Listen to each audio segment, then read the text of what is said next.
جی السلام علیکم تمام دوستوں کو میری طرف سے جمعہ مبارک ہو بہت بہت. اور آج نماز کے لیے گیا تھا تو جیسا کہ جمعے کی نماز میں پہلے بیان کرتے ہیں مولانا صاحب, تو میں ایک مسجد میں گیا تھا, اپنی محلے کی مسجد نہیں تھی اس بار. تو اس مسجد میں مولانا صاحب بیان فرما رہے تھے کہ مولوی کا پیٹ ہوتا ہے, مولوی کے بیوی بچے ہوتے ہیں, مولوی کھاتا ہے پیتا ہے, مولوی کے خرچے ہوتے ہیں, یہ ہوتا ہے وہ ہوتا ہے. تو یہی میں سن رہا تھا ان کے بیان, اور بڑا مجھے مولانا جتنے بھی حضرات ہیں میں ان کی دل سے احترام کرتا ہوں ان سب کا, اور قابل عزت ہے میرے لیے تمام مولانا جتنے بھی ہیں. لیکن یہ اب میں جو بات کہنے جا رہا ہوں اس سے آپ ناراض مت ہونا, لیکن یہ آپ معاشرے کو کیا دکھانا, کیا آپ سمجھا رہے ہیں معاشرے کو کہ بھئی آپ کا پیٹ ہے, آپ کو اللہ آپ کو پتہ ہے نا کہ رزق دینے والا اللہ ہے. آپ مائک پہ بیٹھ کر ممبر پہ بیٹھ کر یہ باتیں کر رہے ہیں کہ او جی مولانا کا پیٹ ہوتا ہے, کھاتا پیتا ہے, بیوی بچے ہوتے ہیں, خرچے ہوتے ہیں. کیا تو پھر یہ تو آپ وہی میسج دے رہے ہو عام عوام کو بھی, کہ جو آپ کو سننے والے ہیں وہ سارے بھی یہی کہیں گے ہاں یار میرے بھی تو بیوی بچے ہیں, میرے بھی تو خرچے ہیں, میں نے بھی تو یہ کرنا ہے وہ کرنا ہے, کمانا ہے. تو یہ ایک دین کی جو ہے ایک غلط تصویر آپ لوگ دکھاتے ہیں معاشرے کو. ایسا نہ کیا کریں. ابھی میں آپ کو ایک چھوٹا سا واقعہ سنا دیتا ہوں, یا آپ مولانا ہے آپ کو تو سارا پتہ ہے, لیکن پھر بھی پتہ نہیں کیوں آپ لوگ اس پہ عمل نہیں کرتے, کیوں آپ لوگ دنیاوی محبت کی طرف ہمیں اور جتنے بھی باقی لوگ ہیں تمام لوگوں کو دنیاوی محبت میں آپ مبتلا کرتے ہیں. ایسا نہ کیا کریں. ابھی میں آپ کو ایک چھوٹا سا واقعہ سنا دیتا ہوں. حضرت علی رضی اللہ تعالیٰ عنہ کی بیوی فاطمہ رضی اللہ تعالیٰ عنہ, ماشاءاللہ, فاطمہ رضی اللہ تعالیٰ عنہ نے حضرت علی رضی اللہ تعالیٰ عنہ سے کبھی کوئی چیز نہیں مانگی, کچھ نہیں مانگا, کبھی بھی کوئی فرمائش نہیں کی. تو ایک دن فاطمہ رضی اللہ تعالیٰ عنہ بیمار ہوگی, اور حضرت علی رضی اللہ تعالیٰ عنہ نے مولا علی نے جا کے ان سے کہا کہ آپ نے آج تک مجھ سے کچھ نہیں مانگا, میں چاہتا ہوں کہ آپ کچھ مطلب مانگے مجھ سے, کسی چیز کی فرمائش کریں. تو بہت باتوں کے بعد فاطمہ رضی اللہ تعالیٰ عنہ نے مولا علی سے کہا کہ آپ مجھے چلیں ایک انار لا دیں. ٹھیک, ایک انار. ابھی مولا علی ہائے ہائے ماشاءاللہ, جنہوں نے ایک ہاتھ سے خیبر کا 130 فٹ کا لمبا اور 130 فٹ کا چوڑا گیٹ اکھاڑ کر 130 فٹ دور پھینک دیا. مولا علی اب بازار جا رہے ہیں, بازار میں جاتے ہیں, دیکھتے ہیں ان کی جیب میں صرف ایک درہم ہوتا ہے, دینار ہوتا ہے, جو بھی اس وقت میں جو دینار چلتے تھے اس وقت, تو ایک دینار ان کی جیب میں, اس ایک دینار کا ایک انار ملا ان کو. ٹھیک, یہ واپس لوٹے گھر کی طرف بی بی فاطمہ کے لیے انار لاتے ہوئے, کہ راستے میں انہیں ایک بزرگ نظر آیا. اب آپ ایک سوچیں ایک بات کہ شیر خدا مولا علی, ان کے پاس ایک درہم, ایک دینار ان کی جیب میں. تو خیر یہ میں آپ کو ایک قصہ پورا پہلے سنا دیتا ہوں. تو وہ گھر کی طرف لوٹ رہے تھے, اور وہ ایک بزرگ انہیں نظر آیا, ایسے کانپ رہا ہے, ان کی باپ دادا کی عمر کا, کانپ رہا ہے, بھوک سے نڈال. اس نے علی سے, حضرت علی مولا علی سے بولا کہ مجھے 2-3 دن کا بھوکا ہوں اور میں نے کچھ کھایا نہیں ہے, اگر وہ ان کی کچھ مدد کر دے. اب ایک طرف بی بی فاطمہ کے لیے محبت سے لیا ہوا انار, اور ایک طرف یہ بزرگ جو بھوکے ہیں. تو حضرت علی رضی اللہ تعالیٰ عنہ نے کیا کیا کہ وہ انار اس بزرگ کو دے دیے کہ آپ یہ کھا لیں, اور منہ لٹکائے اور کہ گیٹ پہ کھڑے ہیں. جیسے گیٹ کھولا, بی بی فاطمہ نے جب ان کا منہ ان کو دیکھا مولا علی کو, تو وہ سمجھ گئی. انہوں نے کہا کچھ کہنے کی ضرورت نہیں ہے, مجھے پتا تھا کہ آپ بازار گئے, آپ نے انار بھی خریدا ہوگا میرے لیے, لیکن آپ اللہ کی راہ میں دے آئے. اور اس بات سے مجھے, اگر میں انار کھا لیتی تو شاید مجھے اتنا سکون نہیں ملتا جو کہ آپ نے اللہ کی راہ میں دیا. جو سکون مجھے ملا ہے وہ انار کھانے سے وہ سکون مجھے نہ ملتا. تو یہی باتیں ہو رہی تھی. یہ بیٹھے تھے کہ اتنی دیر میں دروازہ نوک کرتا ہے کوئی, اور مولا علی جاتے ہیں دروازے پر. تو وہاں پر ایک صحابی 9 انار لے کر آتا ہے.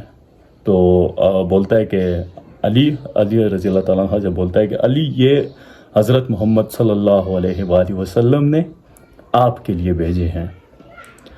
مولا علی ان کو دیکھتے ہیں اور بولتے ہیں کہ نہیں، یہ اگر 9 انار ہے تو یہ میرے لیے نہیں ہے، آپ دیکھیں شاید کسی اور کے لیے بھیجے ہوں گے، آس پڑوس میں پتہ کریں، یہ میرے لیے نہیں ہو سکتے، یہ کسی اور کے لیے ہوں گے.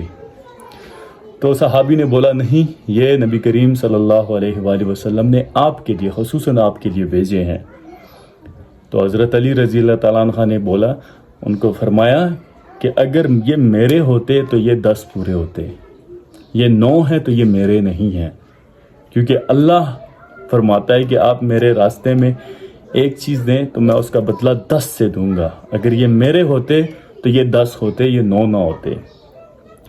اور نیکی کا بدلہ ایسے ہی ہوتا ہے. تو جب یہ مولا علی نے یہ بات کہی تو صحابی نے اپنی جیب سے 10واں انار بھی نکالا اور ان کو بولا کہ نبی کریم صلی اللہ علیہ وآلہ وسلم نے 10 ہی بیچے تھے، یہ تو میں آپ کا امتحان لے رہا تھا. تو ابھی یہ واقعہ آپ دیکھیں یار کہ کیسا ایمان تھا، کیسا یقین تھا اللہ پر، کہ ایک شیر خدا حضرت علی رضی اللہ تعالیٰ عنہ کے گھر میں صرف 1 دینار اپنی بیمار بیگم کے لیے، بی بی فاطمہ رضی اللہ تعالیٰ عنہ کے لیے 1 دینار کا 1 انار خریدا، اور وہ بھی اللہ کی راہ میں دے آئے. کیا یہ دین ہمیں یہ سکھاتا ہے کہ ہم ممبر پہ بیٹھ کر یہ بولیں کہ یار میرے بیوی بچے ہیں، ہم کھاتے پیتے ہیں، ہمارے خرچے ہیں، امداد کرو ہماری؟ یہ ہے دین ہمارا؟ یہ کس طرف لے کے جا رہے ہیں یار؟ یہ آج کل کے علماء کرام سے مجھے بہت گلہ ہے، میں آپ کی بڑی قدر کرتا ہوں، لیکن یہ ہے کہ میں آپ سے گلہ بھی بہت زیادہ مجھے گلہ ہے کہ آپ یہ لوگوں کو کس طرف لے کر جا رہے ہیں. پیسے کی دوڑ میں لگے ہوئے ہیں لوگ. کیا ہمارے دین میں پیسے کی گنجائش ہے؟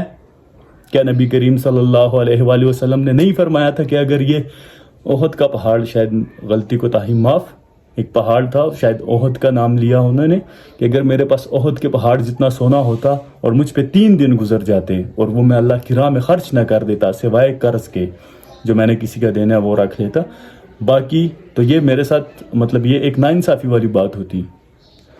تو دین میں تو پیسے کی کوئی گنجائش ہی نہیں ہے. دین میں تو آپ اللہ کو راضی کرنے کے لیے پیدا ہوئے ہیں، اللہ کی عبادت کرنے کے لیے پیدا ہوئے ہیں. ہاں دنیاوی زندگی چلتی ہے، لیکن یہ تو نہیں ہے کہ آپ تو دین کو بالکل ممبر پہ بیٹھ کر یہ بولنا شروع کر دیں کہ جی پیسے پیسے پیسے. ایسا نہ کیا کریں میرے پیارے بھائیوں.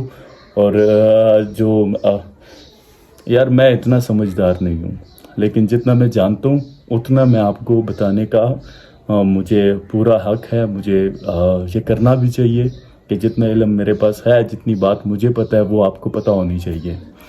اور یہی گلہ مجھے اپنے علماء سے بھی ہے، اپنے مولویوں سے بھی ہے کہ اگر آپ کو دین کے بارے میں اتنا زیادہ علم ہے آپ کے پاس تو آپ وہ علم ہم تک پہنچائیں، نہ کہ آپ پیسے کی اور یہ باتیں کریں کہ یہ ہوتے ہیں وہ ہوتے ہیں خرچے ہوتے ہیں. ایسا نہیں ہے یار، ہمارا دین ہمیں یہ چیزیں نہیں سکھاتا.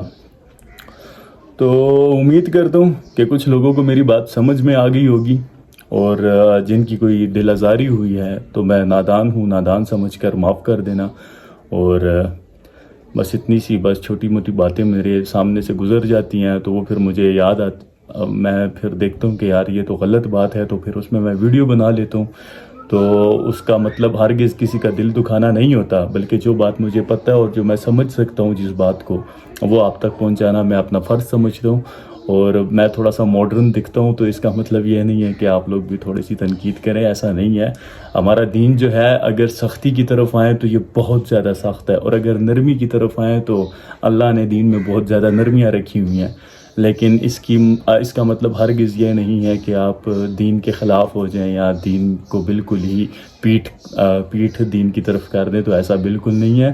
آپ اپنا جو بھی روزمرہ آپ کی لائف ہے اس کو بھرپور طریقے سے نبھائیں، جئیں، جس طرح بھی آپ کی زندگی ہے، لیکن نماز کی پابندی کریں اور دین کا جو راستہ ہے اس پر قائم رہیں. ایسا نہیں ہے دین میں کوئی لباس نہیں ہے، دین میں کوئی سٹائل نہیں ہے. ہمارے نبی کریم صلی اللہ علیہ وآلہ وسلم کی داڑھی تھی، ان کے اچھے لباس جو تھا ان تک پہنچنے کے لیے شاید ہمیں ابھی ٹائم ہے، کیونکہ ہمارا دین، ہمارا جو ایمان ہے وہ اتنا زیادہ پختہ نہیں ہے، لیکن جو چھوٹا موٹا ایمان ہے ہمارا، جو چھوٹی موٹی عقل ہے ہم میں، اس کے مطابق تو اپنے آپ کو دین کے ساتھ کنیکٹڈ رکھنا ہے، ہر وقت نماز کی پابندی کرنی ہے، تلاوت قرآن کرنی ہے، نیک جو باتیں آپ کو پتہ ہیں وہ دوسروں کو سمجھانی ہے، دوسروں تک پہنچانی ہے آپ لوگوں نے.